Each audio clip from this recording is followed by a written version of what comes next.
Meu Senhor e meu Deus, creio firmemente que estás aqui, que me vês e que me ouves. Adoro-te com profunda reverência. Peço-te perdão dos meus pecados e graça para fazer com fruto este tempo de oração.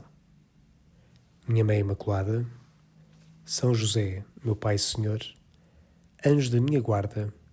intercedei por mim.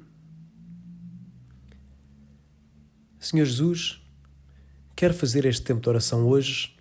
colocando-me nos pés de um membro desta Igreja Nascente de Corinto, pois hoje isso me dás, na primeira leitura da missa, uma parte da carta de São Paulo aos Coríntios, e por isso hoje mesmo queria-me imaginar nos pés de um destes primeiros membros desta comunidade da parte da cidade grega, assim perto de Atenas, uma cidade que tinha um porto importante, onde havia muita riqueza e por isso mesmo também muita gente, uma cidade cosmopolita, muita gente, muitas nacionalidades e nações, e por isso também alguns exageros e imoralidades, uma espécie de Las Vegas deste século I, em alguns sentidos, com muita gente de passagem. Quero-me ver como um destes primeiros cristãos, imaginar que começou a correr por um vizinho meu que também frequenta a mesma casa onde nos reunimos para, no fundo, ouvir as palavras deste Jesus que começámos a seguir, e que um vizinho me comentou que tinha chegado uma carta pelo carteiro no outro dia com uma inscrição a dizer Paulo. Paulo. E como terá isto sido, então, uma marca grande para os ouvidos daqueles que aí estavam nessa cidade, membros da Igreja Nascente? Lembrar Paulo era lembrar as raízes de como tudo aquilo começou. De como um dia este tal tecedor de tendas chegou até a esta cidade, vindo de Atenas, de como começou a ser amigo de um tal Áquila e da sua mulher Priscila, porque também Áquila fazia tendas e por isso mesmo ficaram amigos a partir daí, e de como, com Áquila e com Priscila, ia depois às sinagogas aos sábados e debatia lá com os anciãos da altura a mostrar que havia um caminho que era o cumprimento de todas aquelas promessas que os judeus estavam à espera. E eu, enquanto membro desta cidade de Corinto e desta Igreja Nascente, que não vinha propriamente de uma raiz judaica, lembro-me de ver isto tudo assim um pouco ainda por fora, porque eu não era judeu, mas de ouvir falar então de que aquilo estava um grande tumulto na sinagoga e pensei, bem, isso até podem ser lá umas coisas deles. Mas depois ouvi falar também lá do meio desta zaragata que havia, que até os próprios judeus que ouviam então este Paulo dizer que vinha ao cumprimento de todas as promessas que eles esperavam numa pessoa que até tinha morrido e entregado a vida e que ele agora proclamava bem alto esta sua cruz que lhes deu a salvação,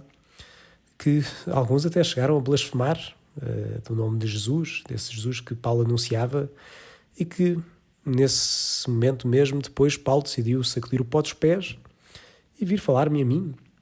mim que era um gentio, no dizer deles, que, olha, de facto acreditava em muitos deuses, e vir anunciar, então, que havia alguém que tinha dado a vida por mim, que era a salvação e que, na verdade, tinha um caminho de vida eterna que punha diante de mim, e mais do que isso, que me revelava a mim próprio o verdadeiro propósito para o qual eu fui feito. E eu e os meus amigos que começámos a seguir este Paulo, de lá decidimos também batizar-nos e, entretanto, por quase irónico que pareça, o líder da sinagoga acaba também por querer se batizar e fazer parte desta nova família dos seguidores de Jesus que, na verdade, acabava então agora por vir atrás daquele que antes muitos da sua comunidade acabavam por rejeitar. E assim, como membro desta igreja, quanto eu me teria alegrado, porque não foi aos judeus para o qual ele tinha primeiro vindo para pregar que acabou por cair em bom fruto esta semente, mas foi para mim, que era um gentio que tinha a mesma religião que os meus antepassados, mas que, olha, na verdade, preenchia aqui qualquer coisa, mas não sei, não me convencia assim grande coisa. E de repente foi como se me caíssem esses camas dos olhos quando este Paulo então anunciou este Jesus que era a verdadeira salvação, que era Deus e que deu a vida por mim. Com todo este contexto, eu ouço falar então deste meu vizinho que traz essa carta com a inspiração tão importante para mim, que dizia simplesmente Paulo. E que viria então Paulo dizer, bem, ele falou-nos de muitas coisas. E aliás, já durante vários dias, vamos estar a ler isto aqui, como vamos ler também então na missa ao longo da semana, mas agora, pondo nos pés deste Coríntio, como é que eu terei recebido esta carta? Bom, eu achava, e como os meus amigos também, desta igreja que aqui está a nascer, que, de certo modo, nós éramos uns grandes privilegiados. Estávamos muito orgulhosos de ter recebido a fé. Tínhamos uma alegria grande que transbordava e que, de certo modo, também nos fez cair numa certa soberba, uma soberba de ter recebido e de ser especiais por ter esta mensagem, esta boa nova, este evangelho que Paulo nos tinha trazido. E agora, ao abrir esta carta, conjuntamente com os outros membros da igreja em casa de um deles, talvez no pequeno grupo que nós éramos, que também não éramos mais de pai de 50, começamos a ver Paulo, de facto, a dizer algumas coisas que parece que caem-me assim como que um grande golpe de machado no orgulho que nós tínhamos. Achávamos que éramos grandes porque tínhamos recebido esta graça, achávamos que íamos iluminar aqui esta cidade toda de Corinto com esta boa nova que nos era dada, e vem Paulo mostrar-nos algumas feridas que nós não estávamos à espera. Vem dizer que, de facto,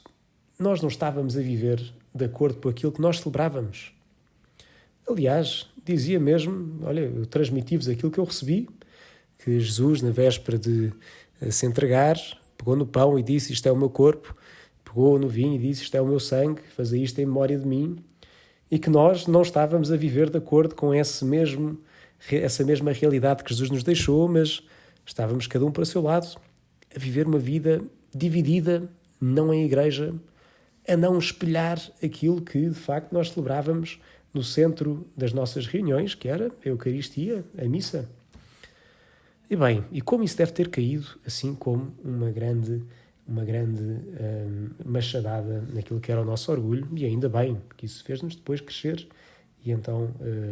voltar a focar-nos naquilo que era o mais importante e a crescer na humildade.